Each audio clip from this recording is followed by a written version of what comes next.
तुम ये क्या कर रही हो? ये मेरा घर है, मुझे आने के लिए किसी की इजाजत की जरूरत नहीं है। ये तुम्हारे बाप का घर था, अब ये मेरा घर है, सुम्बुल रजा का घर। तुम्हारे कहने से मेरा नाम नहीं बदल जाएगा। तुम्हारी हालत देखकर तो ऐसा ही लग रहा है, जिसके नाम पर भागकर गई थी उसे जूते खाकर वापस आई है। मुझे तुमसे बात ही नहीं करनी है, जाओ यहाँ से।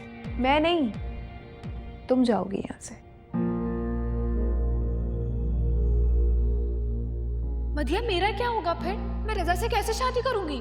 देखो, मुस्कान का चैप्टर हमने यहाँ इजीली क्लोज कर लिया था, लेकिन अगर रजा को वहां कोई पसंद आ गई तो फिर ना मैं कुछ कर पाऊंगी ना तुम। बस अब तुम सब कुछ ना मुझ पे छोड़ दो। और ये बिल्कुल ठीक है उनका वहां रहना। अगर वो यहाँ रहे ना तो आए दिन मुस्कान के घर पहुंच जाएंगे, और ये हमारे लिए खतरे की अलामत हो सकती है। और वैसे भी जब वो वापस आएंगे ना, तब मामला ठंडा हो चुका होगा और पूरे मैदान का कंट्रोल तुम्हारे हाथ में होगा। तब तुम उनके दिल में जगह बना लेना। आप रोज तो भाई से वीडियो कॉल पे बात करती हैं। अरे मदिहा, फोन पे बात करना और बात होती है और सामने आसपास रहना और बात होती है ना। सुम्बुल समझ गई, तुम्हें ही अकल नहीं आएगी बस। तभी तो मैं आपसे कहती थी कि सुम्बुल को भी हमारे साथ ही रहना चाहिए। देखा तुमने, मॉम तुमसे कितनी इम्प्रेस है। हाँ, लेकिन रजा तो नहीं है ना। यार वो भी हो जाएंगे, तुम सिर्फ मॉम के दिल में जगह बना के रखो, उसके बाद देखना सब कुछ वो खुद करेंगे।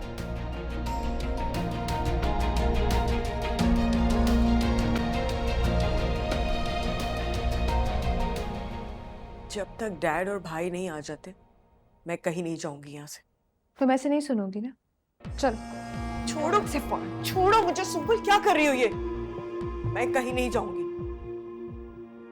भूल गई तुम्हें इस घर में लाने वाली कौन थी? हाँ, याद नहीं है तुम्हें?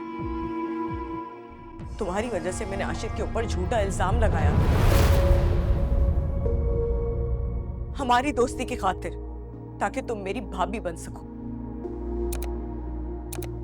हाँ तो मैंने भी तुम्हारा साथ दिया था, अपने ऊपर इल्जाम लगवाया था। और यही नहीं, मैं आज तक रजा से तुम्हारी खातिर झूठ बोलती आई हूं। मुझ पर इल्जाम लगाने की जरूरत नहीं है। मैंने जबरदस्ती नहीं की थी तुम्हारे साथ। मैंने सिर्फ तुम्हें अपना प्लान बताया था। अगर तुम्हें नहीं पसंद आया था तो तुम बोल सकती थी ना, लेकिन तुमने ऐसा कुछ नहीं किया।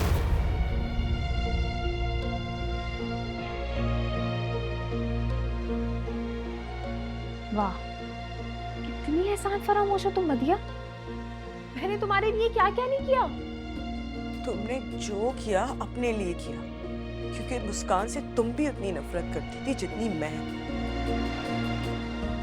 हाँ, करती थी, करती हूँ और करती रहूंगी। सुना तुमने? सुम्बुल, सुधर जाओ, वरना मेरी तरह बहुत पछताओगी। पछताऊंगी तो तब ना, जब ये राज किसी के सामने आएगा। झूठ का हाफिजा नहीं होता सुम्बुल, सच एक ना एक दिन सबके सामने आ ही जाता है। सच तब आएगा सबके सामने जब तुम अपना मुंह खोलोगे। मैं तुम्हें इस घर में अब रहने ही नहीं दूंगी। चलो यहाँ से, छोड़ो मुझे।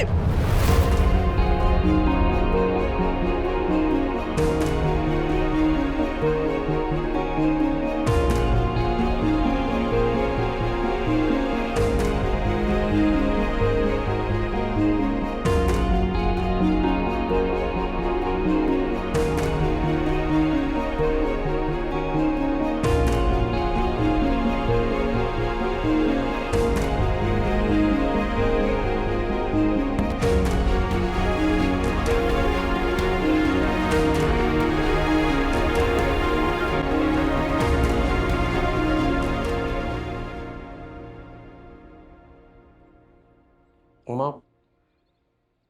माफ कर दे मुझे।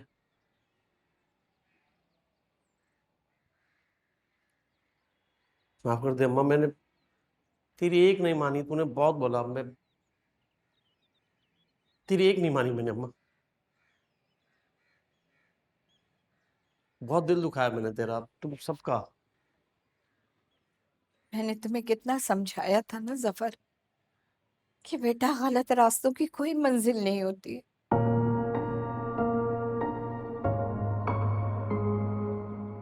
सब समझ गया अम्मा, मैं सब पता लग गया मुझे। तुम्हें पता है मैंने वहां जेल में हर दिन ना, हर रात, हर लम्हा सजा काटी है। बस दम घुटता था मेरा वहां पे, सांस नहीं आता था मुझे। मेरी अपनी फितरत ने, अपनी लालच ने मेरे हाथ बांध दिए अम्मा। मैं समझ ले मर चुका था वहां पे। तुम लोगों को याद करके सारी रात रोता रहता था अम्मा, कसम ले ले, सारी रात रोया हूं मैं।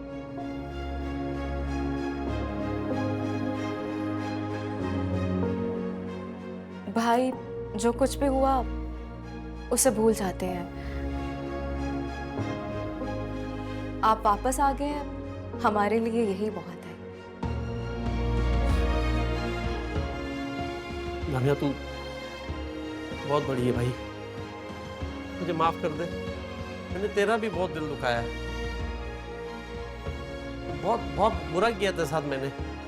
उस बेगैरत इंसान से बचा नहीं पाया, तुझे फंसा दिया उसके चुंगल में। लेकिन देख, तूने साबित कर दिया तू मेरी बहन है। तूने फिर भी मेरा साथ दिया, फिर भी मदद की, फिर भी बचाया है मुझे। भाई मैंने कुछ भी नहीं किया, ये सब कुछ तो आशिर ने किया है। अगर आशिर साथ ना होते तो मैं आपका केस कब का हार चुकी होती। आशिर मेरे भाई, तू भी माफ कर दे मुझे यार। तेरे साथ भी बहुत बुरा किया मैंने, बदतमीजी की है। मैं तो तेरे से नजरें ही नहीं मिला सकता यार।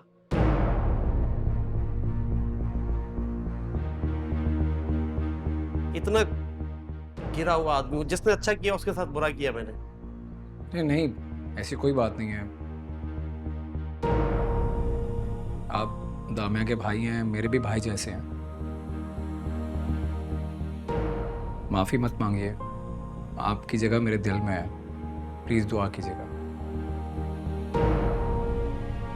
तू तो वाकई में हीरो है मेरे भाई। बात फिर बोलो, माफ कर दे मुझे दिल से।